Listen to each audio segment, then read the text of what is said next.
ابھی تک اس نے کسی کمینگی کا آغاز نہیں کیا تھا، لیکن شام کو عرشیہ ٹہلتی ہوئی اس طرف آ گئی اور راج گندل کے پاس پہنچ گئی۔ چودھری شاہ نواز نے عرشیہ کو بتایا تھا کہ بابا ادریس پر کیا گزری ہے اور وہ انہیں لے آئے ہیں۔ چودھری شاہ نواز نے عرشیہ کو یہ بھی بتایا تھا کہ فقیر منش لوگ عیش و نام کے دل رادہ نہیں ہوتے۔ بہرحال عرشیہ کے دل میں بابا ادریس کی عقیدت پیدا ہو گئی تھی۔ وہ جن کیفیتوں سے گزر رہی تھی ان کے لیے سکون چاہتی تھی۔ اس نے ایک عجیب و غریب عالم گزارا تھا، قبر کی گہرائیاں زندگی میں دیکھ لی تھیں اور وہاں ایک جادوگر کے زیر اثر بچی کو جنم دیا تھا، لیکن قدرت نے ماں اور اولاد کے درمیان جو رشتہ رکھا ہے اس پر کوئی اثر انداز نہیں ہو سکتا۔ عرشیہ نے ایک دو بار یہ بات چودھری شاہ نواز کو بھی بتائی تھی کہ وہ خوابوں میں اپنی بچی کو دیکھتی ہے۔ اس نے کہا تھا کہ اس کی بچی بہت خوبصورت ہے، بڑی ہو گئی ہے، باتیں کرتی ہے، اس کے بال سنہرے ہیں اور چہرے کی رنگت اخروٹی ہے، اس کی آنکھوں میں نیلے کنچے جڑے ہوئے ہیں اور اس کے ہونٹ گلابی رنگ کے ہیں، وہ بڑی دلکش ہے۔ اس نے چودھری شاہ نواز کو یہ بھی بتایا تھا کہ وہ ہنستی ہے تو پھول جھڑتے ہیں۔ تب چودھری شاہ نواز نے حسرت بھرے لہجے میں کہا تھا، عرشیہ تم خوش نصیب ہو کہ کم از کم تم اپنے خوابوں میں اپنی بچی کو دیکھ لیتی ہو، میں تو ان خوابوں سے بھی محروم ہوں۔ شاید ہی کبھی کسی باپ کے دل میں اولاد کے لیے ایسی خواہش پیدا ہوئی ہوگی۔ بہرحال کیا کہہ سکتے ہیں، تقدیر کے کھیل ہیں۔ عرشیہ اس وقت بھی راج گندل کے سامنے پہنچی تو بے اختیار ہو گئی۔ وہ راج گندل کے قدموں میں بیٹھ گئی اور بولی، بابا ادریس، میں وہ بد نصیب ماں ہوں جس نے زندہ ہو کر بھی اپنی زندہ اولاد کا چہرہ نہیں دیکھا۔ اگر کوئی مجھ سے یہ کہہ دیتا کہ وہ زندہ نہیں ہے تو شاید میں صبر کی منزل میں داخل ہو جاتی، لیکن کسی نے مجھ سے یہ نہیں کہا۔ اگر کوئی قربانی دے کر میں اپنی بچی کو دیکھ سکتی ہوں تو مجھے بتائیے کہ میں کیا قربانی دوں۔ میرا دل اسے دیکھنے کے لیے بہت تڑپتا ہے۔ منکاری نے راج گندل کے کانوں میں کچھ کہا اور راج گندل جو آنکھیں بند کیے زمین کی طرف گردن جھکائے بیٹھا ہوا تھا، منکاری کی بات سنتا رہا۔ پھر اس نے گردن اٹھا کر آنکھیں کھولیں اور عرشیہ کے چہرے کو دیکھتا ہوا پرجلال لہجے میں بولا، میں تجھے بیگم صاحب نہیں کہوں گا کیونکہ میرے سامنے تو ایک چھوٹی بچی کی مانند ہے۔ مجھے یہ بتا کہ اس وقت تو کیا اپنے شوہر کے کہنے پر آئی ہے؟ نہیں، چودھری صاحب تو کسی کام سے گئے ہوئے ہیں، حویلی میں کچھ لوگ ان سے ملنے آئے تھے، مجھ سے کہہ کر گئے تھے کہ بابا صاحب کا خیال رکھنا، حمید خان ان کے ساتھ گیا ہے۔ عرشیہ ہے نا تیرا نام؟ ہاں بابا، مجھ بد نصیب کا نام عرشیہ ہی ہے۔ سن عرشیہ، تو نے جس درد بھرے لہجے میں ہم سے یہ بات کہی ہے اس نے ہمیں بہت متاثر کیا ہے، پر بعض باتیں بڑی عجیب ہوتی ہیں۔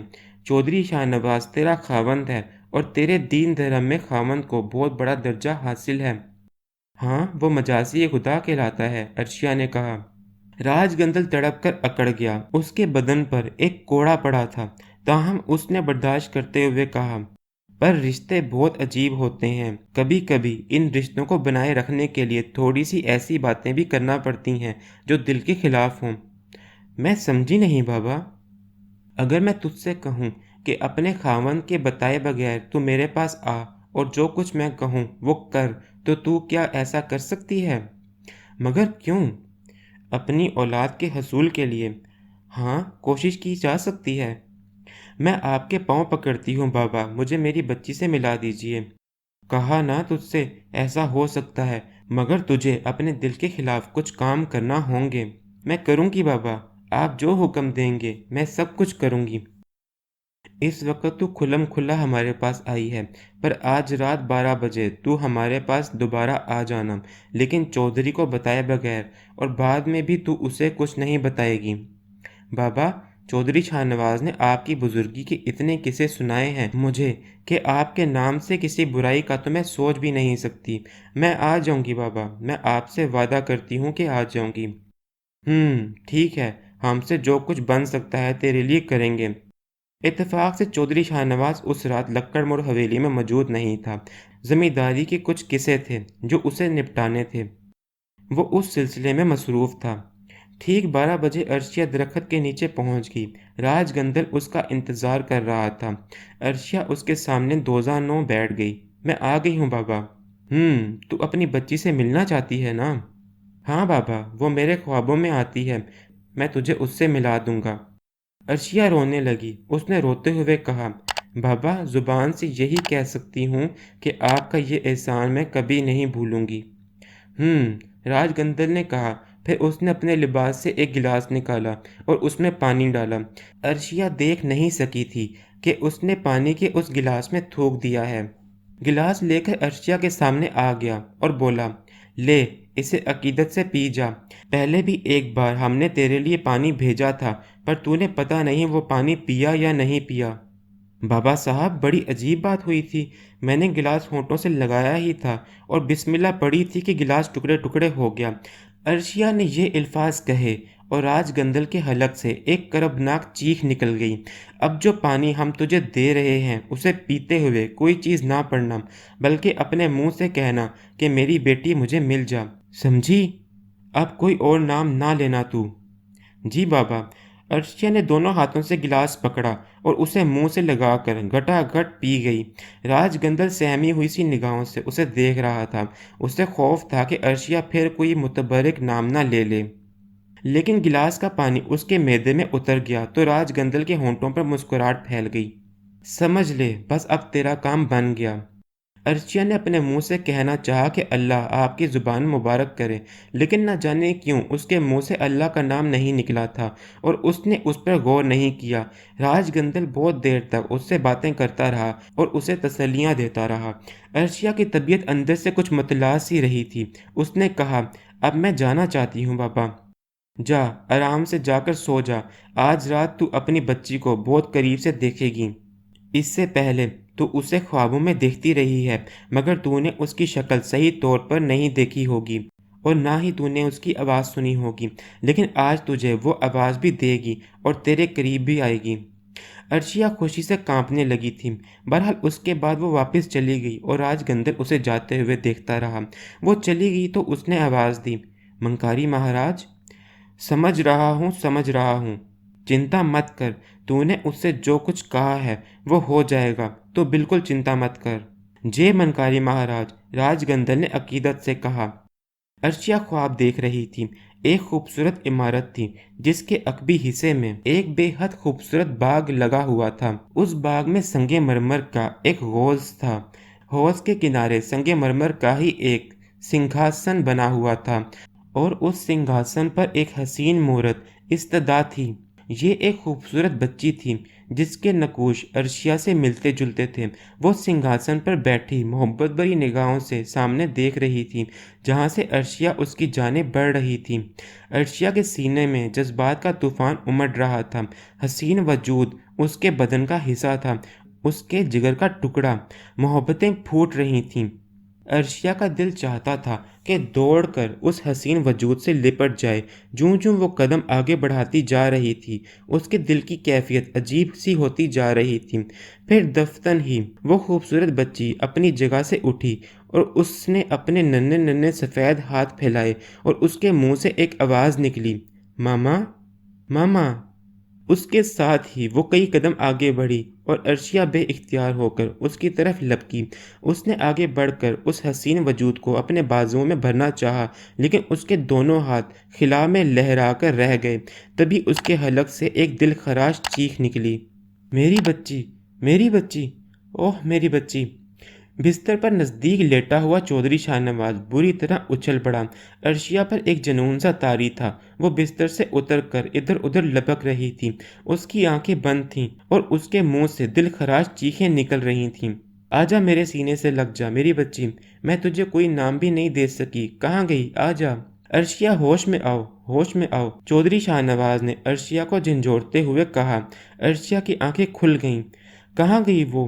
کتنی خوبصورت تھی، کتنی حسین تھی، وہ کہاں گئی میری بچی؟ وہ تو خوب بڑی ہو گئی ہے، وہ سنگ مرمر کے سفید تخت پر بیٹھی ہوئی، ارے کہاں ہے وہ؟ بابا تھوڑی دیر اور، بابا تھوڑی دیر، عرشیہ نے کہا اور دروازے کی جانب لپکی۔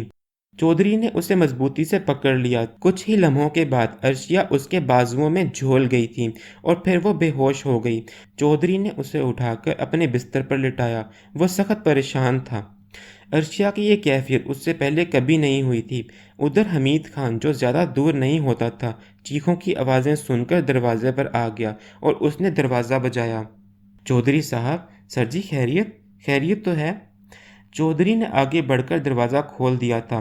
ہاں خیریت ہے حمید خان، عرشیا شاید خواب میں ڈر گئی ہے، اب ٹھیک ہے، تم آرام کرو۔ حمید خان چلا گیا، لیکن چودھری شاہ نواز سر پکڑ کر بیٹھ گیا تھا۔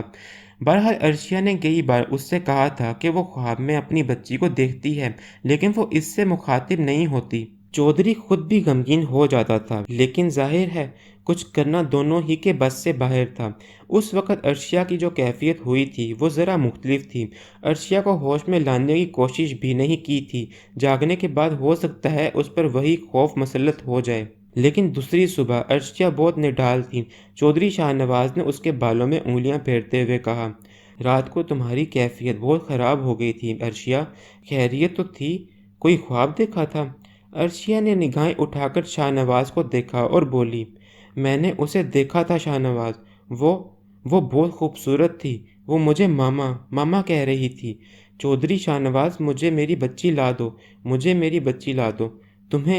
تمہیں عرشیا خدا کا واسطہ کہنا چاہتی تھی، لیکن اس کی زبان اکڑ کر رہ گئی اور اس کے آگے کے الفاظ مبہم ہو گئے۔ چودھری شاہ نواز نے اس کا چہرہ بدلتے ہوئے دیکھا۔ دن کا وقت تھا، کوئی ایسی بات نہیں تھی، لیکن وہ عرشیا کے بدلتے ہوئے چہرے کو دیکھ رہا تھا۔ عرشیا کی آنکھیں پھیلتی جا رہی تھیں، چہرہ سرخ ہو رہا تھا، اس کے منہ سے الفاظ نہیں نکل پا رہے تھے۔ اور پھر چودھری شاہ نواز گھبرا کر کئی قدم پیچھے ہٹ گیا۔ اس نے عرشیا کی زبان ہونٹوں سے نکلتے ہوئے دیکھی تھی، سرخ لمبی زبان۔ دوسرے لمحے یہ زبان باہر لٹکنے لگی، تقریباً 8 انچ باہر لٹک آئی تھی۔ عرشیا کا چہرہ انتہائی بھیانک ہوتا جا رہا تھا، اس کے دانت نوکیلے ہو گئے تھے۔ چودھری گھبرا کر کئی قدم پیچھے ہٹ گیا۔ عرشیا، ہوش میں آؤ، یہ کیا لگا رکھا ہے تم نے؟ دوسرے ہی لمحے عرشیا کے حلق سے ایک بھیانک قہقہ نکلا اور چودھری شاہ نواز کے حواس جواب دے گئے۔ وہ زور سے چیخا، حمید خان، حمید خان! اور دوسرے ہی لمحے وہ گھبرا کر باہر بھاگ آیا تھا۔ حمید خان نے اسے گرتے گرتے سنبھالا۔ سر جی کیا ہوا؟ ہوش میں آئیے، کیا بات ہے؟ حمید خان اندر، ذرا اندر چل کر دیکھو، چودھری شاہ نواز نے ہانپتے ہوئے کہا۔ کیا بات ہے؟ آؤ تو صحیح میرے ساتھ۔ شاہ نواز نے حمید خان کا شانہ دبوچا اور اس کے بعد اسے دھکیلتا ہوا دروازے سے اندر داخل ہو گیا۔ دروازے کے اندر قدم رکھ کر اس نے عرشیا کا چہرہ دیکھا، لیکن عرشیا اس وقت پرسکون ایک کرسی پر بیٹھی ہوئی تھی اور اس کا چہرہ بالکل نارمل تھا۔ یہ حمید خان، یہ عرشیا چونک کر کھڑی ہو گئی۔ اس نے وحشت زدہ نگاہوں سے چودھری شاہ نواز کو دیکھا اور بولی، کیا بات ہے؟ چودھری شاہ نواز ایک دم چونکا۔ یہ سب کچھ اس کے لیے ناقابل یقین تھا، کیونکہ اس نے جو کچھ دیکھا تھا وہ بالکل ہی الگ تھا، اور اس نے ہوش و حواس کے عالم میں وہ سب کچھ دیکھا تھا۔ حمید خان نے سوالیہ نگاہوں سے چودھری شاہ نواز کو دیکھتے ہوئے کہا، بتائیے چودھری صاحب، کیا ہوا، کیا بات ہے؟ کچھ نہیں حمید خان، کچھ نہیں، تم جاؤ۔ حمید خان حیران سا باہر نکل گیا تھا۔ مالک کا حکم تھا، کچھ کر بھی نہیں سکتا تھا۔ چودھری شاہ نواز دور کھڑا عرشیا کو دیکھتا رہا، پھر بولا، عرشیا، تمہیں کیا ہو گیا ہے آخر؟ کیا ہوتا جا رہا ہے تمہیں؟ کیا ہوا؟ مجھے تو کچھ نہیں معلوم۔ تم یقین کرو، مجھے کچھ بھی نہیں معلوم، عرشیا نے مظلوم لہجے میں کہا۔ یہ دن انتہائی برا گزرا تھا۔ اول تو رات کو عرشیا کی جو کیفیت ہوئی تھی وہی شاہ نواز کے لیے بڑی پریشان کن تھی۔ پھر یہ سب کچھ، وہ پورا دن شدید خوف کے عالم میں گزارتا رہا۔ پھر شام کو اس نے حمید خان سے دل کی بات کہہ دی۔ حمید خان ایک رازدار انسان تھا۔ اس سے کبھی کوئی ایسا عمل سرزد نہیں ہوا تھا جس سے چودھری شاہ نواز کو کوئی تکلیف پہنچی ہو۔ حمید خان، ایک نئی مصیبت سامنے آ گئی ہے۔ سر جی غلام کو بتائیے، غلام آپ پر جان دینے کو تیار ہے۔ میں جانتا ہوں حمید خان، میں جانتا ہوں۔ حمید خان، رات کو عرشیا نے ایک خواب دیکھا۔ اس خواب میں اس نے اپنی بچی کو دیکھا۔ وہ کہتی ہے کہ اس بچی نے اسے ماما ماما کہہ کر پکارا بھی تھا۔ حمید خان، اس کے بعد صبح کو میں نے ایک عجیب منظر دیکھا۔ چودھری شاہ نواز نے حمید خان کو ساری تفصیل بتائی۔ حمید خان کی آنکھیں حیرت سے پھیل گئیں۔ وہ بہت دیر تک سوچتا رہا اور پھر اس کے چہرے پر عجیب سے تاثرات پھیل گئے۔